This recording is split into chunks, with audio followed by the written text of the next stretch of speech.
به نستعين سبحانك لا علم لنا إلا ما علمتنا إنك أنت العليم الحكيم رب اشرح لي صدري ويسر لي أمري واحلل عقدة من لساني يفقهوا قولي رب اغفر وارحم أنت خير الراحمين.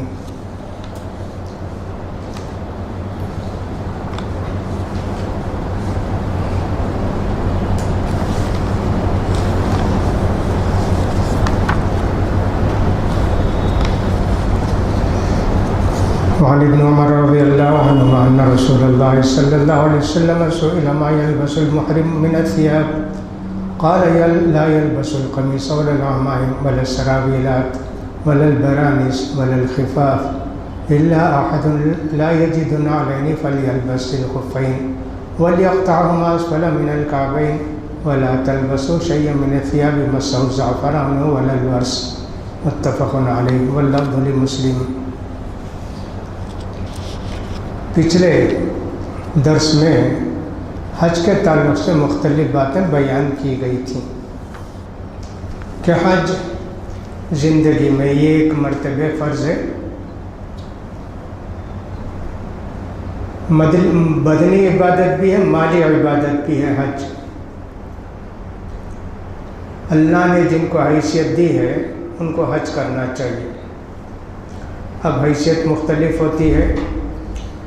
ایک تو مکے سے جو بہت دور رہتے ہیں ان کے لیے سفر کے اخراجات، گھر بار کے اخراجات، اگر وہ اکیلے جاتے ہیں تو ان سب کا خیال کرنا ہے.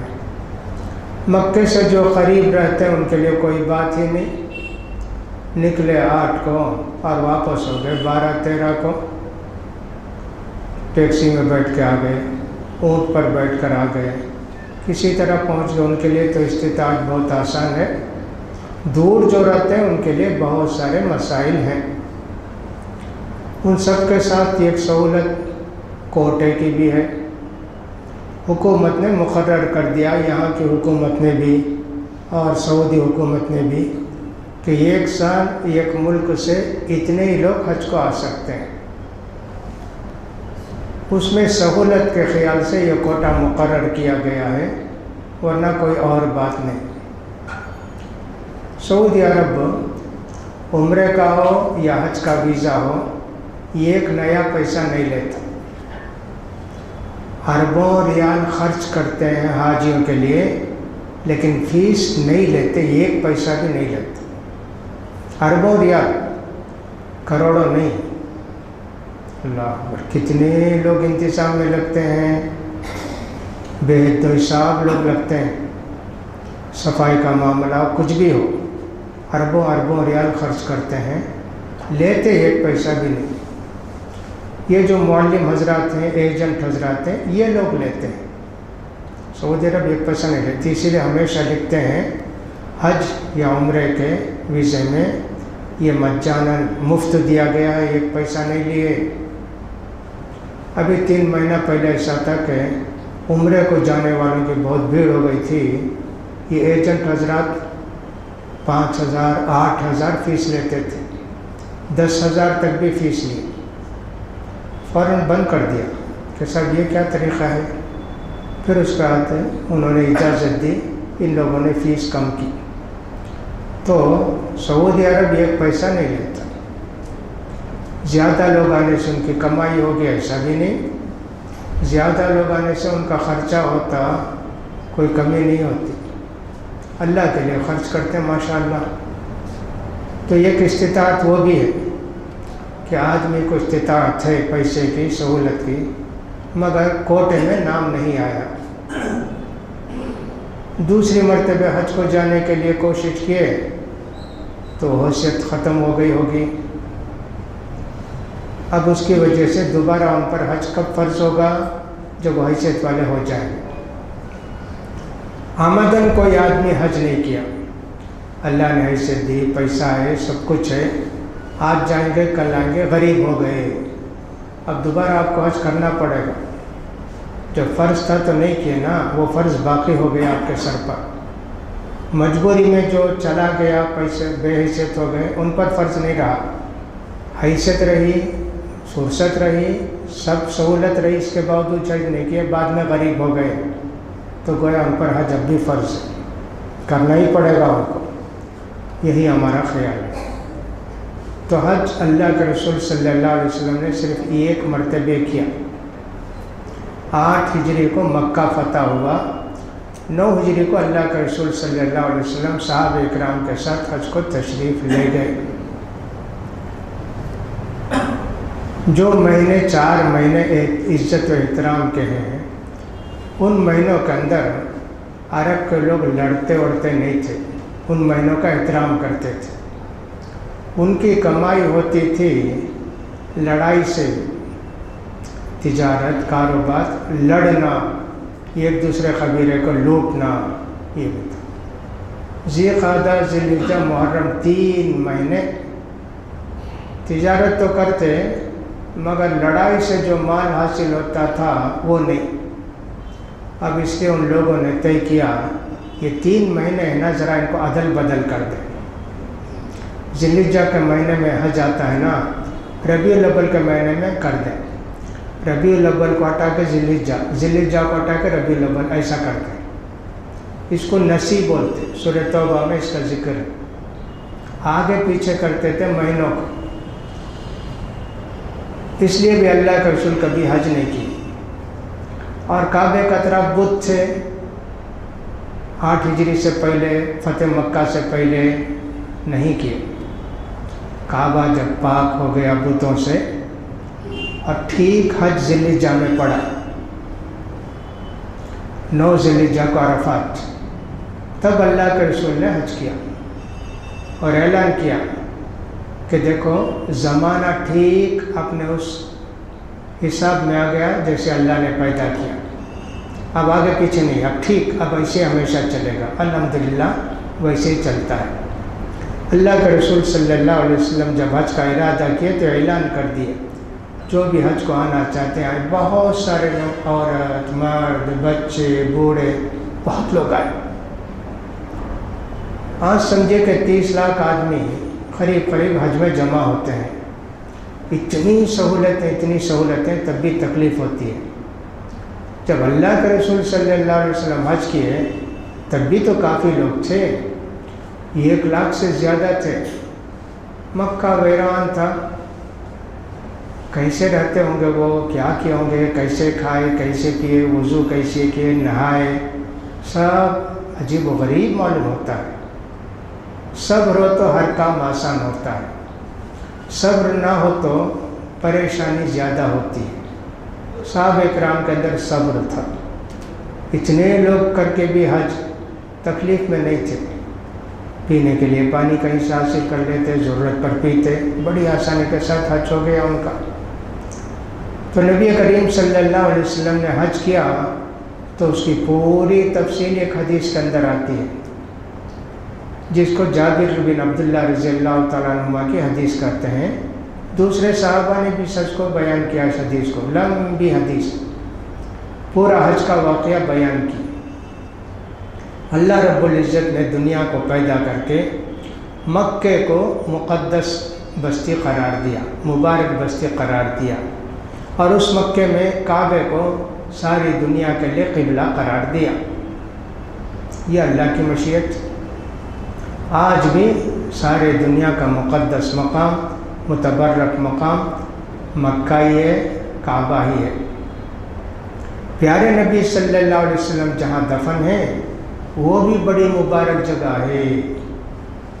ہم فیصلہ نہیں کر سکتے کہ سب اللہ کے پیارے رسول صلی اللہ علیہ وسلم جہاں دفن ہیں وہ جگہ بہتر ہے کہ مکے کا حصہ بہتر ہے۔ دونوں مبارک ہیں، دونوں بہتر ہیں، وہ بھی برکت کی جگہ ہے، لیکن یہاں حج کے لیے اجازت ہے، حکم ہے۔ پیارے نبی نے کبھی نہیں فرمایا کہ میری قبر کا آؤ، میری زیارت کرو، کبھی نہیں فرمائے، اس لیے کہ اللہ تعالیٰ نے آپ کو شرف اور بزرگی دی، آپ کی زندگی تک وہ بزرگی تھی، آپ کا مرنے کے بعد وہ اس قبر کو تبرک حاصل ہو گیا۔ بس اللہ کے رسول صلی اللہ علیہ وسلم کی ذات انتقال کے بعد عبادت کریں، جا کے زیارت کریں، نہیں، زندگی میں جس نے اللہ کے رسول کو دیکھ لیا، ملاقات کر لیا، آپ کی آواز سن لی، صحابی ہو گئے۔ اب جو آپ کی قبر شریف کے پاس جائے گا وہ صحابی نہیں ہو جائے گا۔ اس لیے مکے کی حیثیت اپنی جگہ باقی ہے، تو اللہ تعالیٰ نے دنیا کے اندر مکے کو سب سے پیاری جگہ، متبرک جگہ قرار دیا۔ وہاں کی کوئی چیز کاٹنا جو خود سے پیدا ہوتی ہے، درخت وغیرہ سب منع ہے۔ شکار بھی نہیں کر سکتے مکے کے اندر، وہ بھی منع ہے۔ اتنا احترام اس مکے کا ہے اور ہمیشہ سے تھا۔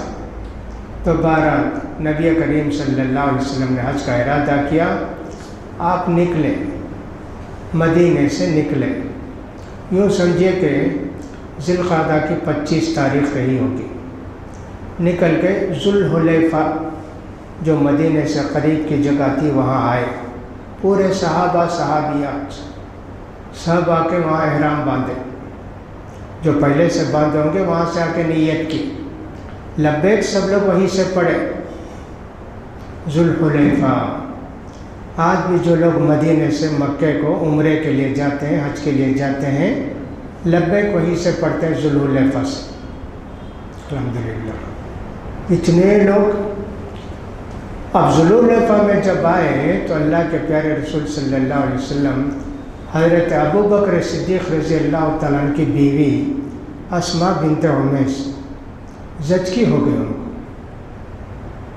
اب کیا کریں، مدینہ بالکل قریب، یوں سمجھو اونٹ پر بیٹھے تو 1 گھنٹے 2 گھنٹے مدینہ کو چلے جائیں گے۔ ان کی خواہش ہے کہ میں اللہ کے رسول کے ساتھ حج کروں۔ اللہ کے رسول صلی اللہ علیہ وسلم نے فرمایا نہا لو، احرام باندھو، حج کی نیت کرو۔ اللہ اکبر۔ اس زمانے میں آپ سوچ بھی سکتے کیا کسی عورت کے اندر اتنی ہمت ہوگی، اگرچہ کہ ہوائی جہاز ہے، وہاں تو اونٹ نا۔ آدمی کے اندر ہمت ہو تو اللہ اس کی مدد کرتا۔ میں پنجاب میں تھا تو وہاں کے لوگ ہندوؤں کے سکھوں بولتے تھے ہمت مردہ مدد خدا۔ وہ جملہ سب کو یاد ہے، پنجاب میں آج بھی بولتے ہوں گے، ہمت کریں تو اللہ ساتھ دیتا۔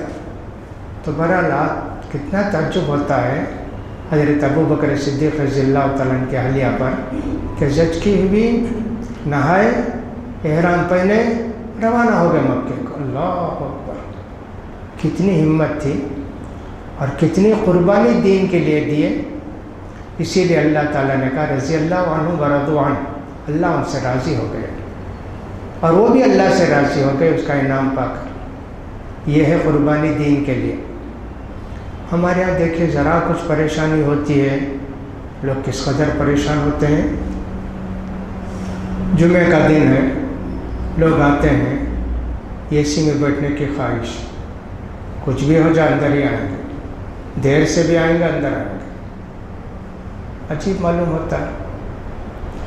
اور پھر 4 آدمی ہوں گے، پورے اے سی آن کرنا پڑے گا، نہیں کریں گے کیا جی اے سی ڈالیں، کیوں جان کرتے نہیں۔ ایک حدیث میں نے سنائی تھی، مال کہاں سے کمائے کہاں خرچ کیے، اس کا حساب اللہ کے یہاں دینا پڑتا۔ جب یہ بھی سوچتے ہیں بھائی تکلیف برداشت کرنا چاہیے، عبادت کے لیے عادت ہونی چاہیے، کوئی بات نہیں۔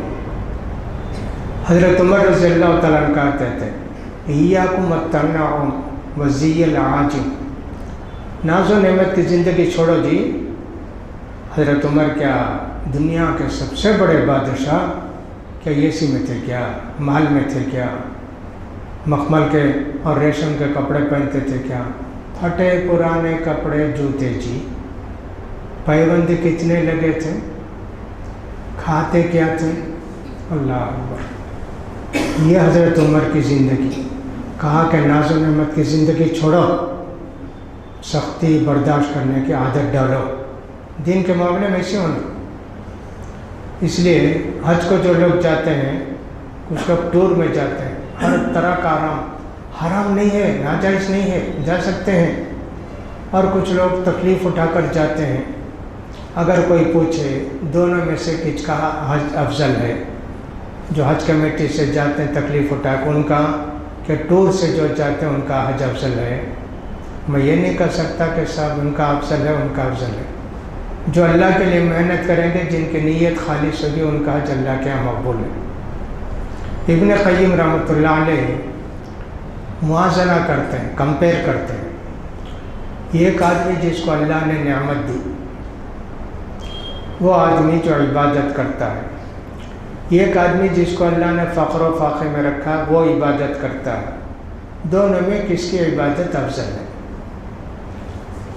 جو آدمی کے ناز و نعمت ہے، شاکر، شکر کرتا ہے اللہ کا، وہ بھی آتا ہے، نماز پڑھتا ہے، سب کرتا ہے۔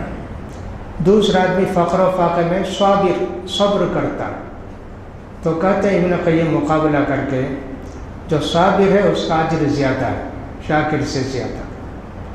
جس آدمی کو اللہ نے سہولت دی ہے، آئے اے سی کار میں بیٹھ کے آئے، مسجد میں آئے اور سب یہاں جو ہے اے سی میں بیٹھے خطبہ سنے، نماز پڑھے۔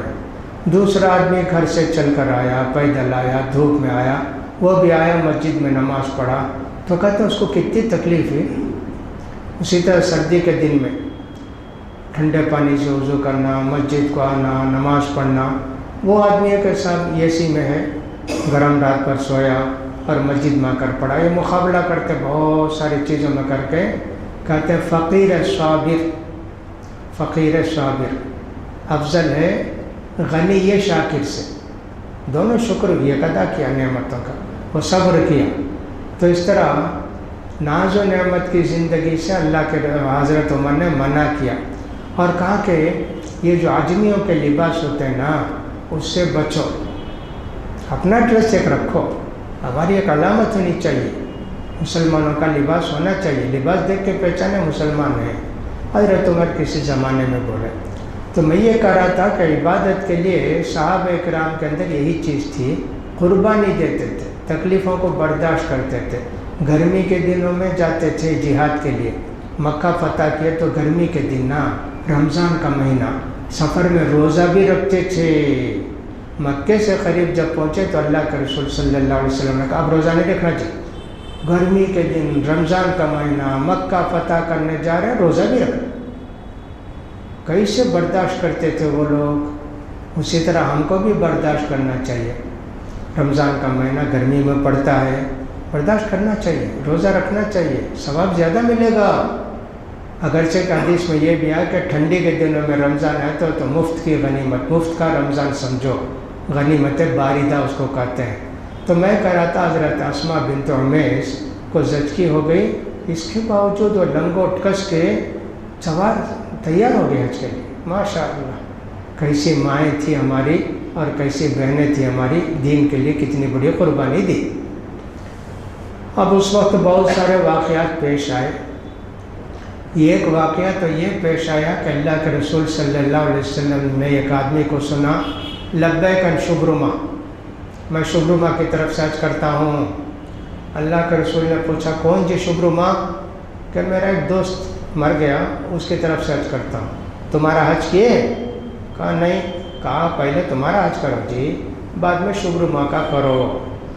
اب انہوں نے نیت بدل لی، نہیں کیا، حدیث میں اس کا ذکر نہیں ہے۔ اس لیے علماء نے یہ مسئلہ نکالا کہ جو آدمی کا حج کر چکا ہو وہی حج بدل کو جا سکتا ہے۔ میں نے اس سلسلے میں ایک بات کہی تھی کہ میرا خیال ایسا ہے کہ جس کو حیثیت ہے پھر حج نہیں کیا تو وہ حج بدل کو نہیں جائے گا۔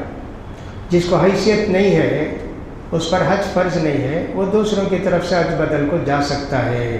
اور میں نے کہا کہ یہ میرا خیال ہے، میں نے یہ خیال کہیں نہیں دیکھا، اس لیے میں نے کہا کہ صاحب یہ بات تو میں نے کہی لیکن اس کو فائنل بات ہرگز نہ سمجھے۔ ایک عورت سے پوچھا اللہ کے رسول، چھوٹے بچے کو لا کے گود میں، اللہ کے رسول اس کا حج ہو سکتا کیا؟ کہا حج ہوتا، اس کا ثواب تم کو ملے گا۔ یہ سب واقعات پیش آئے۔ اللہ کے رسول صلی اللہ علیہ وسلم پہنچے مکے کو پہنچ گئے۔ یوں سمجھیے کہ تقریباً 10 دن کا سفر۔ نبی کریم صلی اللہ علیہ وسلم مکے سے باہر نہائے، نہا کے پھر مکے کے اندر داخل ہوئے اور جو باب العمرہ ہے، عمرے کا دروازہ، اس سے آئے۔ اس دوران حضرت عائشہ رضی اللہ تعالیٰ عنہ کو حیض شروع ہو گئے. اب وہ پریشان کیا کریں. اللہ کے رسول صلی اللہ علیہ وسلم نے فرمایا یہ تو اللہ نے لکھا ہے عورتوں کے لیے، ماں والی ہوتی ہے، کوئی فکر کی بات نہیں، تم ایسے ہی رہو، آؤ مکے کو، لیکن کعبے کے اندر مکے کی مسجد میں نہیں آنا، طواف نہیں کرنا اور صحیح نہیں کرنا، پاک ہو جاؤ گی تو کرو. حضرت عائشہ رضی اللہ تعالیٰ نے جا کے گھر میں رہ گئی ڈیرے میں. اللہ کے رسول صلی اللہ علیہ وسلم مکے کو آئے، عمرہ کیے. عمرہ کرنے کے لیے وضو چاہیے یا طواف کرنے کے لیے وضو چاہیے. وضو کر کے اللہ کے رسول آئے، باب العمرہ سے داخل ہوئے اور کعبے کے سامنے جب آئے حجر اسود کا بوسہ دی ایک مرتبہ. آپ نے وہاں سے طواف شروع کیا. اس وقت تک لبیک لبیک اللہ کے رسول پڑھتے تھے. جب طواف شروع کیا تو لبیک ختم. اب اس کے بعد اللہ کے رسول صلی اللہ علیہ وسلم اونٹ کے اوپر بیٹھ کے طواف کی. سب دیکھنا چاہتے اللہ کے رسول کو. اگر سب کے ساتھ کرتے تو سب بھیڑ میں گڑبڑ ہوتی نا. اونٹ کے اوپر بیٹھ کے طواف کرتے، سب دیکھتے اللہ کے رسول کو. پہلی مرتبہ تو آپ ہاتھ رکھ کے مکے حجر اسود کو چومے، پھر اس کے بعد آپ کے چھڑی تھی آپ کے ہاتھ میں، اس چھڑی کو رکھتے حجر اسود پر اور اس کو چوم لیتے، بوسہ دے لیتے. وہ بھی نہیں تو اشارہ کر دیا اللہ اکبر، بسم اللہ اللہ اکبر. اور دعا بھی آتی ہے، بعض حدیثوں سے معلوم ہوتا ہے کہ وہ دعا بھی پڑھ سکتے ہیں. اس کے ساتھ ساتھ 7 چکر اللہ کے رسول نے کیے. عورتوں سے کہا آپ نے ذرا کنارے سے چلو، اللہ اکبر. پھر اس کے بعد اللہ کے رسول صلی اللہ علیہ وسلم مقام ابراہیم کے پیچھے 2 رکعت نماز پڑھی. پھر آ کے ملتزم جو کعبے کا غلاف ہے یعنی دروازہ ہے، وہاں آ کے اللہ کے رسول صلی اللہ علیہ وسلم اس کو پکڑ کے دیر تک دعا کرتے رہے. پھر اس کا خوب زمزم کیے. جب وہاں پہنچے 2 رکعت نماز پڑھنے کے لیے مقام ابراہیم کے پاس، آپ نے یہ آیت پڑھی وَاتَّخِذُوا مِن مَقَامِ إِبْرَاهِيمَ مُصَلًّى. مقام ابراہیم کو نماز کی جگہ بنا لو طواف کرنے والوں کے لیے. وہاں پڑھے. پورے مسجد میں جہاں چاہ کے پڑھ سکتے، وہیں پڑھنا ضروری نہیں. وہاں پڑھنا تو رات دن کھڑے رہنا پڑے گا انتظار میں. کہیں بھی پڑھ لے گا پوری مسجد میں جائز. اب جب آئے اللہ کے پیارے رسول صفا کی پہاڑی پر، اب قرآن مجید کے اندر ان الصفا والمروۃ من شعائر اللہ، صفا کی پہاڑی بھی مروہ کی پہاڑی بھی اللہ کے نشانیوں میں سے ہے. تو اللہ نے پہلے صفا کہا، بعد میں مروہ کہا. اس لیے اللہ کے رسول بولے ابدؤ بما بدأ اللہ بہ، صفا سے شروع کرتا ہوں بسعی، اس لیے کہ قرآن میں ان الصفا ہے والمروہ بعد میں ہے، تو صفا سے شروع کریں گے. چلو آپ چڑھے پہاڑی پر تھوڑا، وہاں سے کعبہ نظر آیا. آپ نے دعا پڑھی، وہ ان الصفا والمروہ پڑھنے کے بعد دعا کی لا الہ الا اللہ وحدہ انجز وعدہ ونصر عبدہ وہزم الاحزاب وحدہ. یہ 3 مرتبے پڑھے اللہ کے رسول. اللہ ہی عبادت کے لائق ہے. اللہ نے اپنے بندے کی مدد کی، مکہ فتح ہوا. سارے لشکروں کو اللہ نے شکست دی جو مکے میں کفر کا کام کرتے تھے. پھر اللہ کے رسول دعا کی ہاتھ اٹھا کے کعبے کی طرف دیر تک دعا کرتے رہے. 3 مرتبے دعا پڑھے، پھر اس کا دعا کرتے رہے. پھر وہاں سے اتر کے مروہ کو جا رہے. زمین ذرا نیچی تھی تو وہاں آپ کے پیر دھنسنے لگے. ذرا تیز چلے تھوڑی دور تک. پھر اس کا مروہ میں بھی جہاں کعبہ نظر آیا وہی دعا پڑھے جو کہ یہاں پڑھے تھے لا الہ الا اللہ وحدہ انجز وعدہ نصر عبدہ وہزم الاحزاب وحدہ. یہ پڑھے. طواف کے اندر اللہ کے رسول نے کیا کیا، اس چادر کے کنارے کو نکال کے بغل کے نیچے سے استوا کہتے ہیں، اور 3 چکر ذرا زور سے، وہ سب کیا اللہ کے رسول، وہ سب کیا. اور یہاں سعی کیے، 7 چکر ہو گئے سعی کے، 1 2 3 4 5. یہاں بھی اونٹ پر اللہ کے رسول صلی اللہ علیہ وسلم اونٹ پر. اللہ اکبر۔ 7 چکر ہونے کے بعد اعلان کیے اللہ کے رسول، جو بھی قربانی کا جانور لائے ہیں ایسے باقی رہو احرام میں، بال نہیں کاٹنا، ایسے ہی رہو۔ جو لوگ قربانی کا جانور نہیں لائے بال کاٹو، حلال ہو جاؤ۔ بیویاں بھی تمہارے واسطے حلال، اگر وہ جانور نہیں لائی ہیں، وہ بھی تمتع کیے ہیں، تم لوگ بھی تمتع کیے ہو، بال کاٹو، نہاؤ دھو، سادہ ڈریس پہن لو، بیویاں تمہارے واسطے حلال۔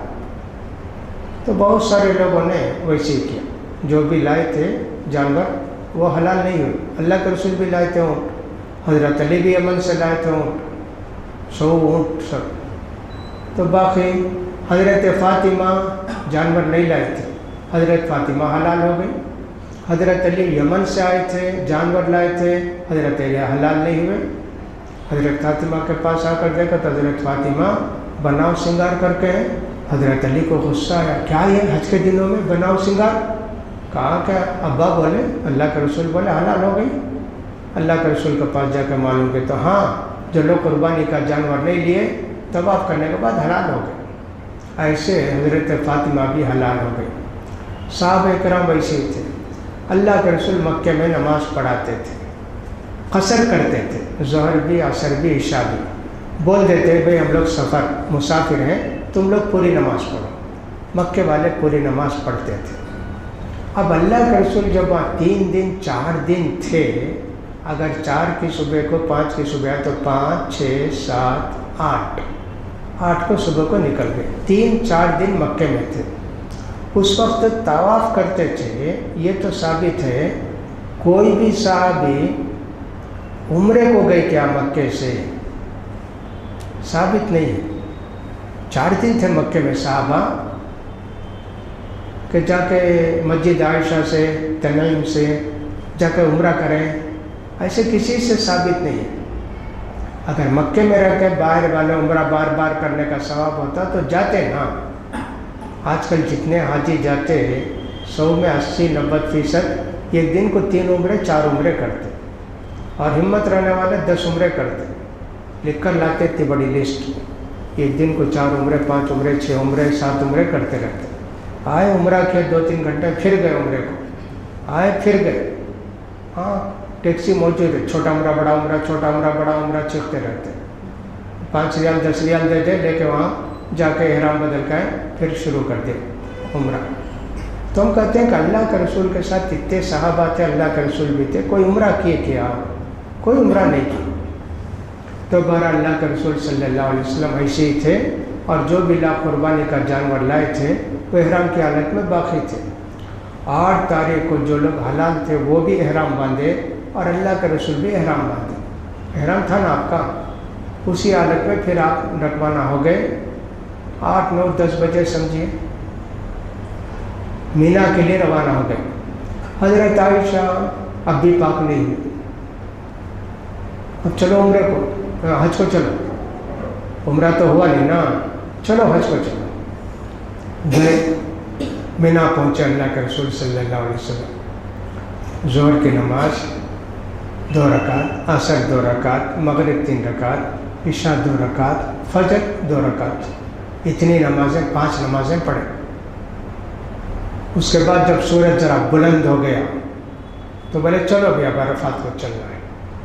وہاں سے عرفات کو نکلے، لیکن عرفات پہنچنے سے پہلے ہی اللہ کے رسول بولے یہاں ڈیرا لگا دیا تھے کہ یہاں جب زوال کا وقت آیا، یوں سمجھو 12-12 بجے، جب اللہ کے رسول عرفات کو گئے، جا کے خطبہ دی، اس میں ساری باتیں بیان کی حج کی۔ عرفات کا خطبہ بہت مشہور، حج کا خطبہ، حجۃ الوداع کا خطبہ، اسی میں آپ نے فرمایا شاید میں پھر حج نہیں کر سکوں گا، مجھ سے حج کی باتیں سیکھ لو۔ تو خطبہ دیے، خطبے کے بعد اذان ہوئی، ظہر کی نماز 2 رکعت پڑھائے، پھر اقامت بول کر عصر کی نماز 2 رکعت پڑھائے، ایک اذان 2 اقامت۔ پھر اس کے بعد آپ وہاں سے وہ جو عرفات کی پہاڑی ہے وہاں گئے، اللہ کے پیارے رسول اونٹنی پر بیٹھ کر وہاں قریب پہنچے، جو بڑی چٹان ہے وہاں اللہ کے رسول کھڑے ہو کر ایک ہاتھ سے اونٹنے کی لگام پکڑ لیے اور دعا کرنے لگے، دیر تک دعا کرتے رہے سارے صحابہ۔ اللہ کے رسول میں یہاں قیام کیا، یہاں ٹھہرا عرفات میں، پورا عرفات کا میدان حاجیوں کے لیے برابر ہے۔ اللہ کے رسول کا ٹھہرے، وہاں کا ٹھہرنا ایسا نہیں ہے وقت تو ہاؤ نا، یہ پورا عرفات جہاں بھی رہو وہیں سے دعا کرو، دعا کرتے ہیں۔ سب سے پیاری دعا لا الہ الا اللہ وحدہ لا شریک لہ لہ الملک و لہ الحمد وہو علی کل شیء قدیر، یہ دعا بہت پڑھتے رہے اللہ کے رسول۔ عرفات کے روزے کی فضیلت یہ ہے کہ 2 سال کے گناہ معاف ہوتے، لیکن اللہ کے رسول روزہ نہیں رکھے عرفات میں۔ آپ کو شربت دیا گیا تو آپ پیے اونٹنی پر بیٹھ کر، سب کو معلوم ہوا کہ اللہ کے رسول روزے سے نہیں ہے۔ مغرب تک اللہ کے رسول وہیں تھے، سورج غروب ہوتے ہی وہاں سے نکل کر مزدلفہ کو آئے اللہ کے پیارے رسول صلی اللہ علیہ وسلم۔ کہیں اونٹنی ذرا چڑھتی تو اللہ کے رسول لگام ڈھیلی کر دیتے، اونٹنی کی گردن آپ کو آ کر لگتی، اترتی تو ذرا کھینچ کر پکڑتے لگام۔ لبیک پڑھتے ہوئے جا رہے اللہ کے پیارے رسول صلی اللہ علیہ وسلم، یہاں تک کہ آپ مزدلفہ کو آ گئے، وہاں قیام کی، اذان ہوئی، مغرب کی نماز پڑھے، عشاء کی نماز قصر پڑھے، اس کے بعد وتر پڑھے، کیا اس کا ذکر نہیں ہے، آرام کیے، سوئے بول کر جاتے سو گئے اللہ کے رسول۔ آج ہم دیکھتے ہیں کہ جتنے لوگ جاتے ہیں جگاتے رہتے ہیں، بھائی جاگنے کے رہتے اٹھو بھائی عبادت کرو گے، پتہ نہیں کیوں ایسے کرتے ہیں۔ کسی حدیث میں نہیں ہے کہ اللہ کے رسول اس دن تہجد نہیں پڑھے، نماز نہیں پڑھے، عشاء پڑھے، سو گئے، آرام کیے۔ لہٰذا اس رات کو جاگنا میں سمجھتا ہوں حدیث کے خلاف ہے۔ اگر کوئی بدعت کرتا ہے تو بھی کوئی بات نہیں، حدیث کے خلاف ہے جاگنا، آرام کرنا ہے، اس لیے کہ دوسرے دن بہت سارے کام کرنا ہے نا، رات میں آرام کرو۔ تو اللہ کے رسول آرام کیے۔ اب آج کے لحاظ سے کوئی آدمی عرفات سے مزدلفہ کو آ رہا ہے، مغرب کا عشاء کا وقت قریب ہو جاتا ہے، ختم ہو جاتا ہے رات کے 12 بجے کے قریب، اگر جگہ نہیں ملی، راستہ نہیں ملا، مزدلفہ کو پہنچنے سے پہلے ہی ٹائم ہو گیا 12، تو راستے میں پڑھ لینا مغرب عشاء۔ مزدلفہ میں ہی آ کر پڑھنا ایسا نہیں ہے، یہ غلطی کرتے لوگ، رات کے 2 بجے 3 بجے بھی آ کر مزدلفہ میں مغرب عشاء پڑھتے نہیں۔ آپ کا وقت 12 تک ہے سمجھو، قریب نہیں پہنچ سکے راستے میں پڑھ لینا، بس میں بیٹھے بیٹھے پڑھ لو، کوئی بات نہیں۔ تو اللہ کے رسول وہاں آئے مزدلفہ میں، وہاں کی جو پہاڑی ہے اللہ کے رسول وہاں قیام کیے۔ فجر جیسے پڑھتے تھے، فرض کرو اذان کے بعد 15 منٹ 20 منٹ وقفہ رہتا نا، ویسے نہیں تھا اس دن، اذان ہوتی ہی نماز شروع، 2 رکعت سنت پڑھے ہوں گے، نماز شروع، معمول سے بھی ذرا پہلے نماز پڑھ لی۔ وہاں جب تھے مزدلفہ میں، عبداللہ بن عباس کو بلائے، چھوٹے تھے نا، 10 سال کے 11 سال کے تھے، کہا عورتوں کو بلا کر لے جاؤ، ہمارے گھر کی عورتوں کو، مینا کو چلے جاؤ۔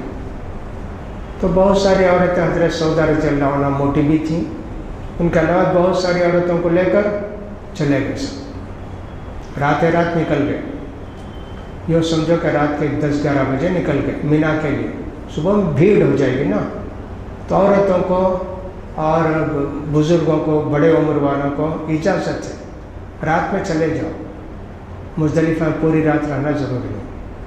وہاں جا کر کنکری نہیں مارے، فجر کی نماز کے بعد کنکری مارے، یہی صحیح بات ہے، سورج نکلا نہیں، فجر کی نماز کے بعد کنکری مار کے فارغ ہو گئے۔ اب یہ سب عورتیں، بوڑھے بزرگ لوگ سب مینا کو چلے گئے نا، اللہ کے رسول صلی اللہ علیہ وسلم مزدلفہ میں فجر کی نماز پڑھنے کے بعد سیدھا اپنی اونٹنی کو لے گئے بڑے شیطان کے پاس، تب تک لبیک پڑھتے رہے، وہاں پہنچ کر لبیک ختم، اللہ اکبر کر کے ایک کنکری 7 کنکری مارے اللہ کے پیارے رسول۔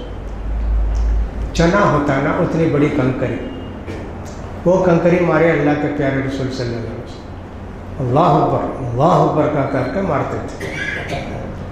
وہ سمجھے کہ شیطان کی ایک علامت ہے، ایک پتھر کی طرح سمجھیے، اس کو لگنا کوئی ضروری نہیں، اس جگہ میں گرنا لگنا کوئی ضروری نہیں، وہ تو ایک صرف نشانی ہے، پتھر ایک بڑے کنویں کی طرح، باوڑی کی طرح ہے، اس کے اندر گرنا۔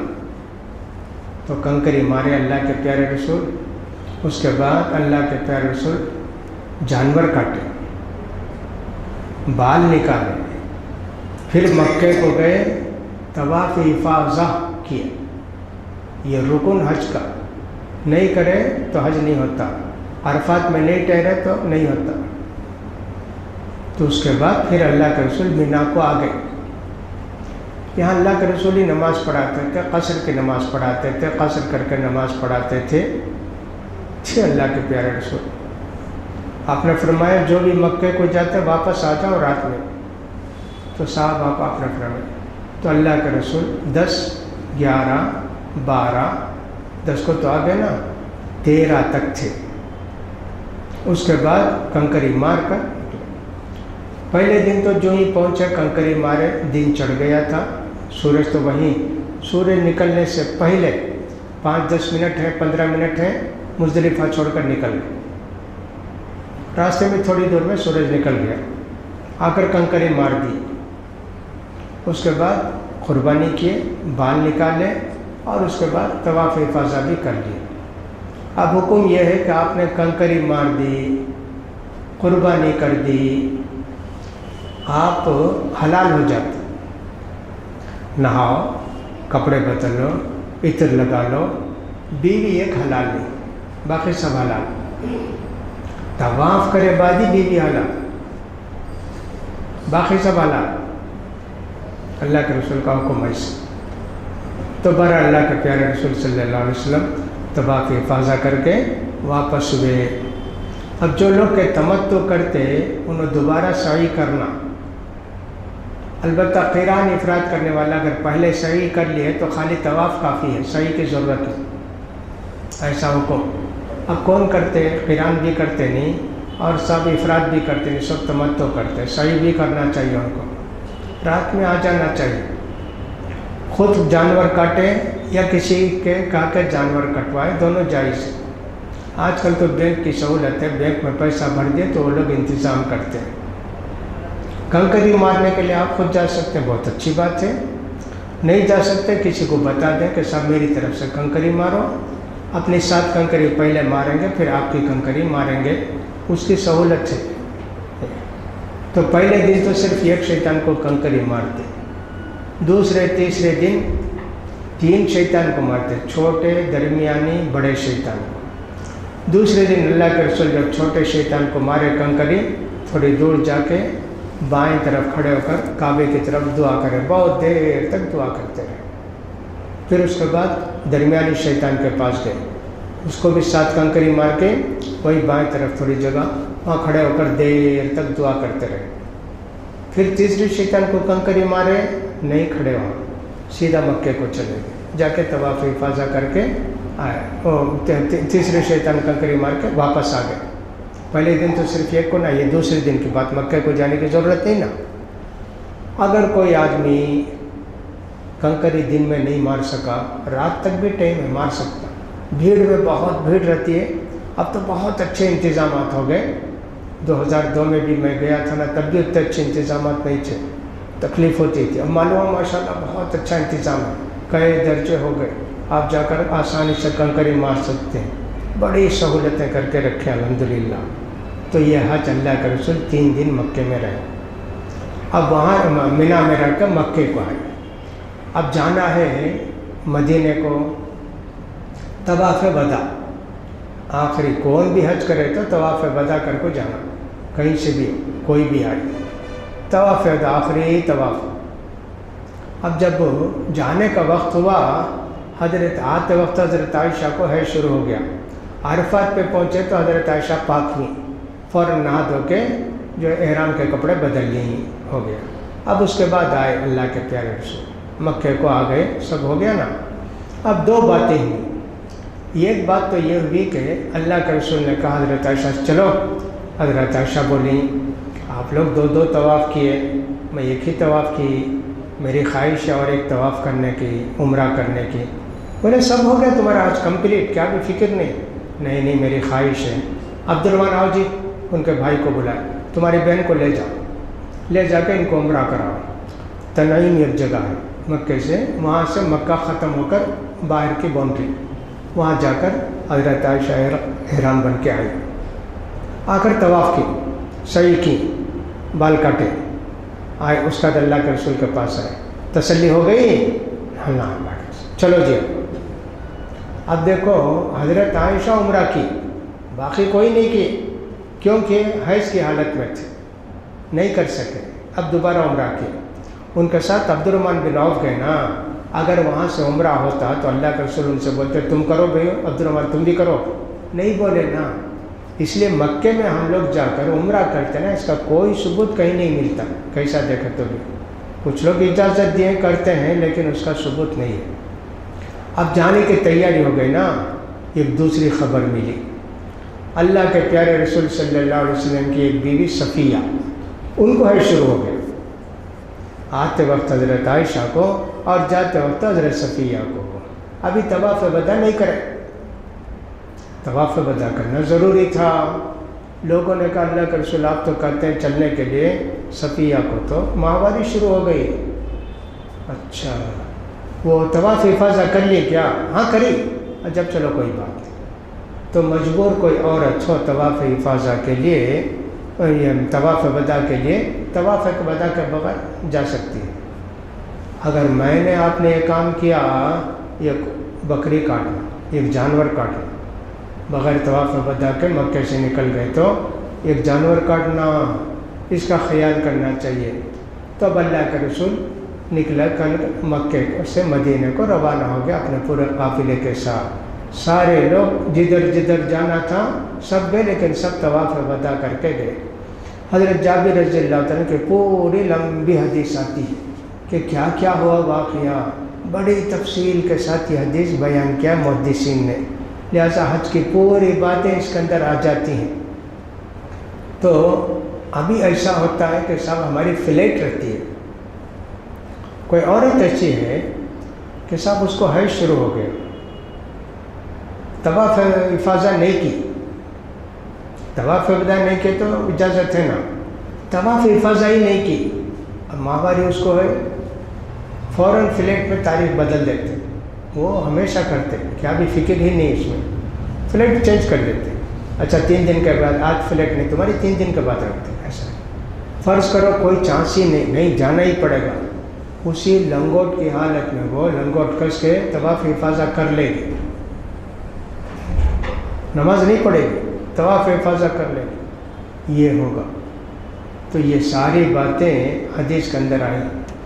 حضرت اسماء کے تعلق سے کچھ بھی نہیں آتا کہ سب زچکی ہو گئی تھی، لنگوٹ کس کے تو احرام باندھ دیے، وہ حج کیسے کیے پورا، تفصیل اس کے تعلق سے کیا بھی نہیں ہے، باقی سب تفصیلیں دوسروں کے تعلق سے آئیں کہ ان کے ساتھ ایسے ہوا، ان کے ساتھ ایسے ہوا، یہ ساری باتیں آئیں۔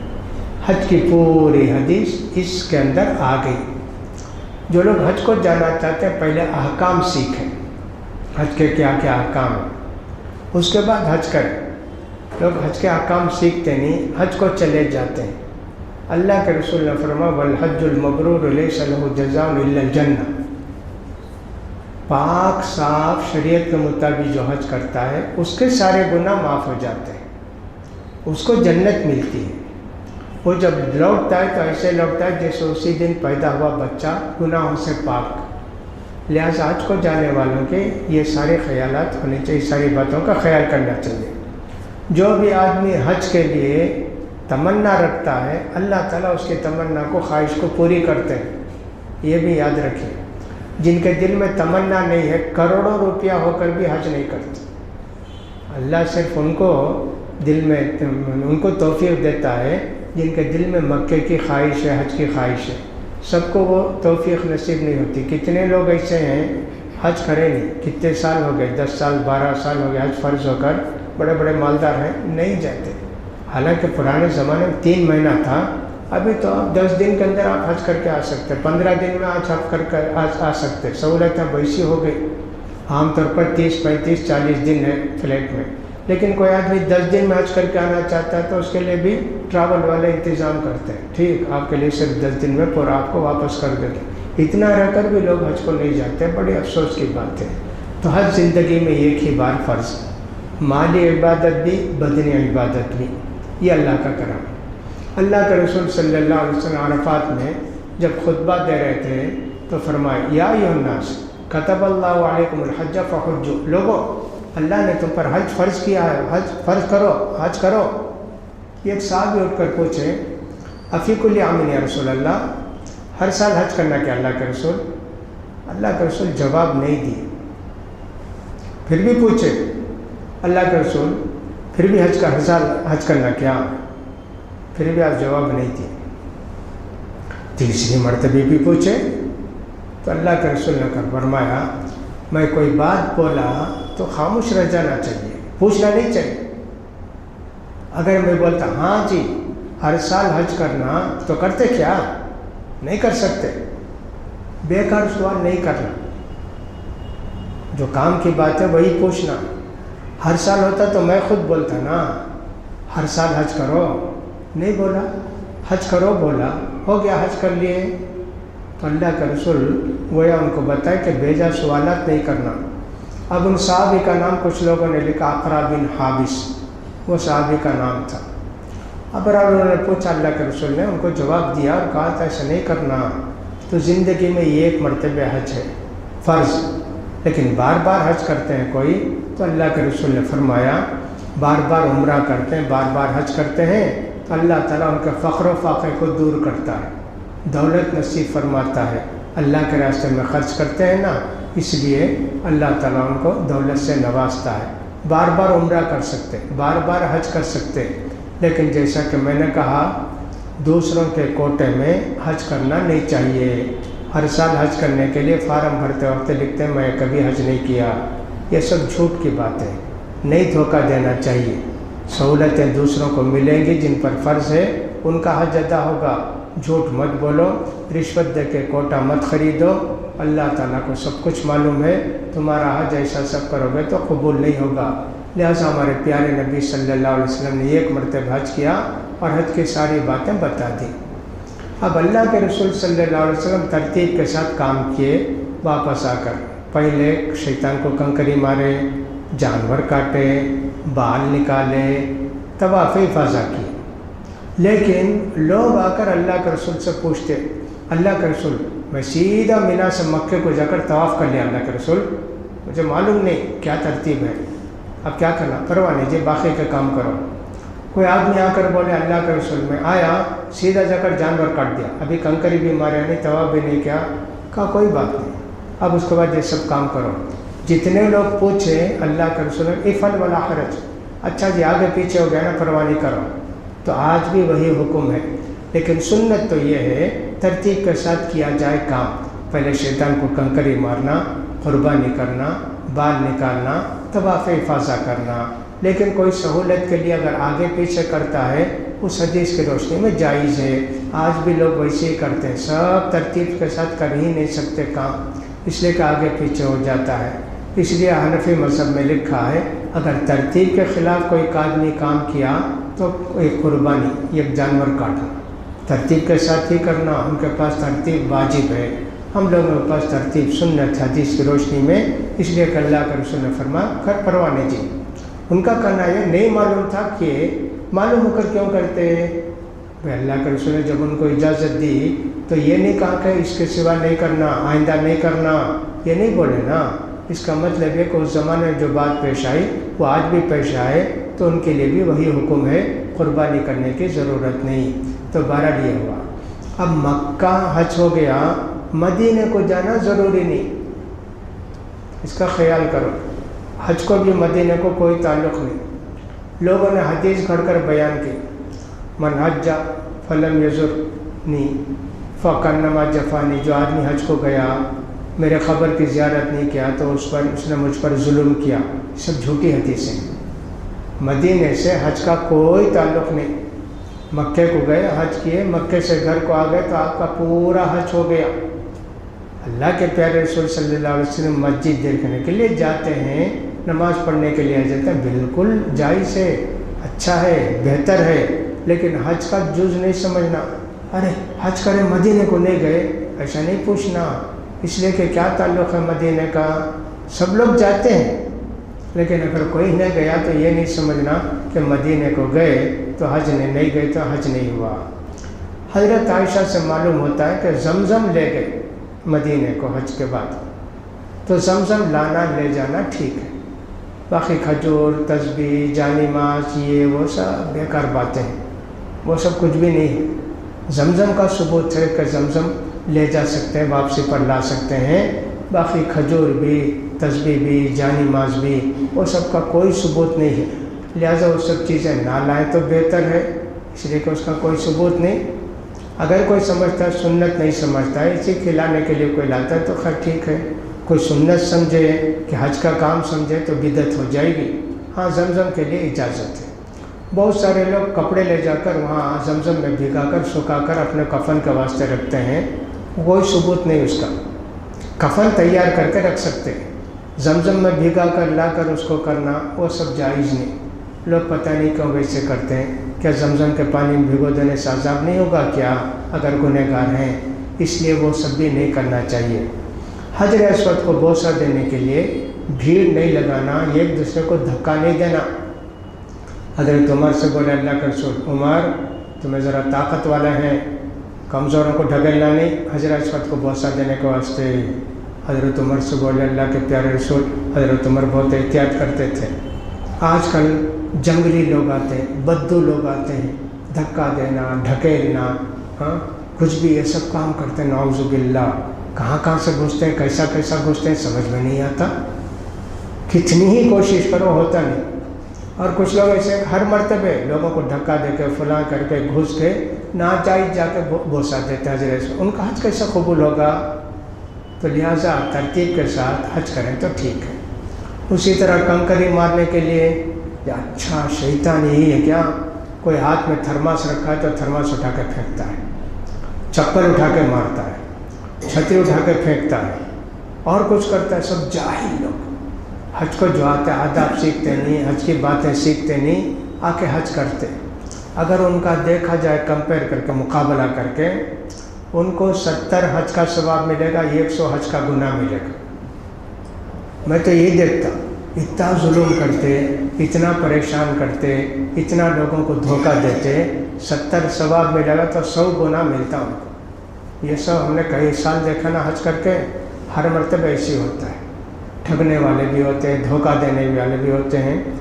ہر سال حج میں ایسا ہوتا ہے کہ سب بہت سارے لوگ ان کی جیب کتر جاتی کہ نہیں ہوتی، کچھ نہیں معلوم، اتنا زور سے رو کے روتے ہیں میری جیب کٹ گئی، پاکستان سے آیا ہوں، فلاں سے آیا ہوں، مدد کرو اللہ کے بندو، ایسے ہر سال ہوتا ہے۔ اس کے علاوہ ہم نے یہ بھی دیکھا کہ جتنے معذور کو آپ دیکھ سکتے دنیا میں، پورے معذور کو مکے میں دیکھ لے سکتے، ہاتھ پاؤں کٹے ہوئے، موٹے تازے، فلاں فلاں، ایک 4-5 ہزار معذور تو رہتے، جتنے معذور ہو سکتے سب کو دیکھ لے سکتے۔ معلوم یہ ہو کہ کچھ ایجنٹ ہیں، ان کو لے جاتے ہر سال، ان کو جو پیسہ ملتا ہے روڈ میں، اس میں جو ہے شیئر کر لیتے، میرا آدھا تیرا آدھا، لا کے حج کو چھوڑ دیتے۔